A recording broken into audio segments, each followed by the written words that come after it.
Hello, hello mga momshi! Magandang araw! Na-invite ako sa isang video interview bilang cabin crew sa Etihad Airways, kaya tara, samahan niyo ako sa aking journey. Pero bago ko i-chika sa inyo, sa mga hindi pa po nakakaalam, ako nga pala si Mami Irene, isang full-time mom na may maliit na negosyo at isang content creator din. Bale sa araw nga na ito ay papunta ako sa aming negosyo para sana mag-check ng inventory at kamustahin na din yung operations at yung mga staff, pero bigla akong naalala na paubos na pala yung gas ko, kaya naman pumunta muna ako sa Uni Oil para magpakarga. Dito kami palaging nagpapagas kasi may discount kami dito. Nag-avail kasi kami ng SNR card at kapag nagpapagas ka sa Uni Oil, may binibigay silang discount. Sa bawat pakarga ko nga, parang may dagdag na 1 litro, kaya malaking bagay na rin ito para sa akin at sobrang sulit talaga ng membership ng SNR kahit hindi naman ako madalas nag-grocery doon. And after nga makargahan ng sasakyan, nagpadagdag naman ako ng hangin sa gulong at last ko yatang napadagdagan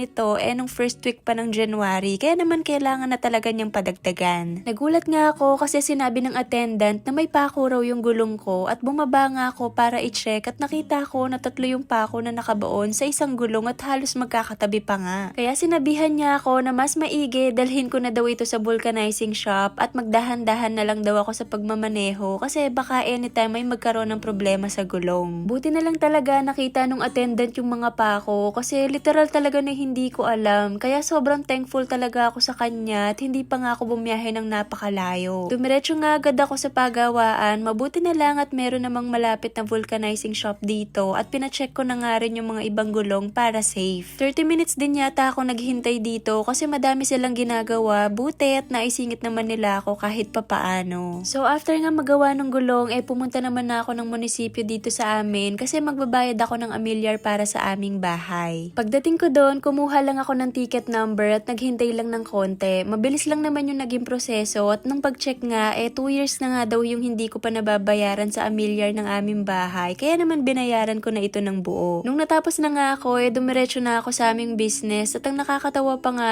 nakalimutan ko pala yung logbook ko sa bahay. Kasi binaba ko pala yun nung last time at nakalimutan kong ibalik sa sasakyan. Kaya kinamusta ko na lang saglit yung mga staff namin at mag-check na nga lang ako ng inventory sa ibang araw. Tapos, umalis na din ako at babayaran ko na nga lang yung kuryente namin sa aming resto. Bali yung bill namin nung December 2,900 lang kasi nagsara kami for 2 weeks para sa Pasko at bagong taon. Kaya medyo bumaba ng konti yung bill namin, pero usually umaabot ng 5,000 to 6,000 yung kuryente namin. Anyway, nung natapos ko na nga lahat ng errands ko ay umuwi na din ako at nagsimula na nga rin pala akong mag-ayos dahil malapit nang magsimula yung video interview ko. Bale, isa ako sa nangangarap na maging flight attendant at kahit may anak at asawa na ako ay tinatry ko pa rin mag-apply at hindi nga ako nawawalan ng pag-asa. Dati, sinubukan ko na mag-apply sa Emirates naman pero hindi pinalad sa height kasi medyo strict sila pagdating sa height, kaya naman sinubukan ko mag-apply sa Etihad Airways at nagulat nga ako kasi nabigyan ako ng invitation para sa video interview. Mga miha, etong video na ito, hindi na ito yung actual na interview. Tapos na akong may interview dyan at may mga questionnaires na nga lang ako sinasagutan dito. Parang nasa 20 to 30 questionnaires yata yun na puro scenario-based questions like yung general in-flight situations and challenges during flights at easy na nga lang din sagutin yun kaya nakapag-video na ako dyan. Bale yung unang tanong sa akin sa video interview ay introduce yourself, tapos kailangan ding banggitin yung height ko at yung previous work experience. Actually, medyo kinakabahan talaga ako pero sobrang excited din kasi imagine na interview ako ng isa sa mga pinakamagagandang airlines. Isa to sa mga pinapangarap kong airlines na sana balang araw ay makapasok ako as cabin crew. So next naman, in-explain ko lang kung bakit gusto kong mag-join sa Etihad Airways bilang isang cabin crew, pati na rin yung mga naging experience ko sa customer service. And medyo tumagal lang ako sa assessment mismo kasi may mga situational questions. Tapos may mga tricky part din sa assessment which is meron silang ipoprovide na scenario, then i-assess mo ito based sa sample flight information na ibibigay nila. And yun lang, hopefully